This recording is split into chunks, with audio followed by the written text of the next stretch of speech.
Saints Timothy and Titus, the companions of Paul, carry out in their own lives what Jesus asks us to do in the gospel. In their proclamation of the gospel, they live out the words of Jesus Christ today. And since these are the two saints we celebrate on this their memorial, it's worth looking at how they build up the gospel, doing what Christ asked all of us to do.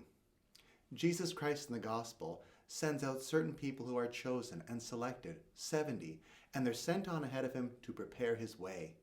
St. Paul has chosen Timothy and Titus to join him on his missionary journey of spreading the good news, and they assist him by going before him sometimes, and also carrying out important parts of his mission. Titus, for instance, joined him in the Council of Jerusalem, which we read about in Acts, where it tells us that thanks to that council's decision, the Gentiles are not bound to follow certain Jewish practices, such as circumcision and the following of the Mosaic law, as Jews are bound to do.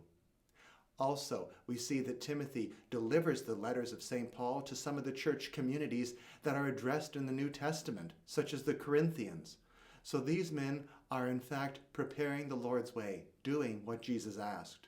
Jesus also said, as you go out there, you will be like lambs among wolves. What an incredible statement that is. Timothy and Titus experienced that firsthand.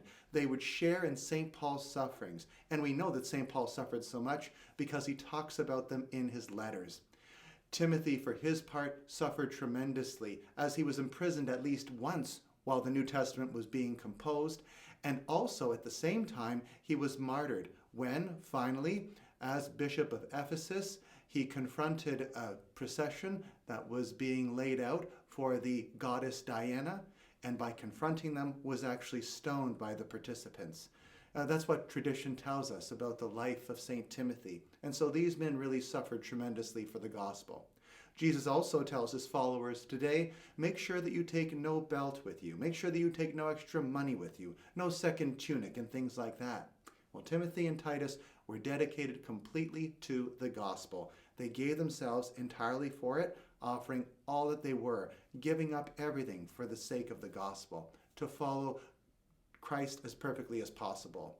And that's why perhaps in Paul's letter to Timothy, or rather to Titus, he's able to hold up Titus as, in the words of St. Paul, an example for others.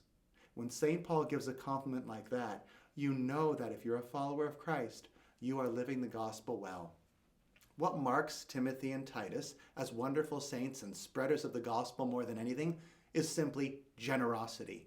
They went where they were needed, where they were sent, where the Lord called them to be.